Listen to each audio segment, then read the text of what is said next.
Kakching District ki Court Asi Athubada Mathou Touhanaba Hotnaragani HAINA High Court of Manipur ki Justice Chief Justice D. Krishna Kumar na PHONGDOKKHRE Wafam Asi Kakching Machin Manau Chingkhongda Nauna Saba Handaki Sangakhiba District Court Complex Kakching gi Phibam Yengshinba Lakpada Mahakna PHONGDOKKHIBANI Khongchat aduga mari lainana High Court of Manipur gi Chief Justice D. Krishna Kumar na hai Kakching District ki Court Asi Athubada Mathou Touhanaba Hotnaragani Court Complex Asigi Fencing Asi Athubada Khajinnaba Hotnaragani awatpa staff sing launaba security matik chana thamduna ngak senduna court asi mathau tauba yahannaba mahaki maikaidagi mari lainaba singda khanghankragani haina mahakna makha takhi yengsing khongchat aduda Chief Justice D. Krishna Kumar na Kakching District ki DC amasung SP tasu court asi athuba matamda mathau tauba yahannaba matam kharagi oina fencing taunaba amadi security arrangement taunaba shu khanghalamki hairi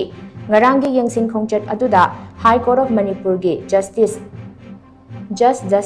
A. Bimol amadi Justice A. Guneshwar Sarma yauna Manipur Lengaki Commissioner Law Nungshitombi Athokpam High Court of Manipur gi Registrar Judicial K.H. Ajit Registrar Vigilance Athokpam Santa Court asigi CPC E Court Suvam Vashishit Deputy Commissioner Kakching Rohit Anand Deputy Commissioner Thawbal Ahanthem Subas IAS amadi Kakching District ki SP Priyadarshini Raishamna Chingbasu Sarukyakhi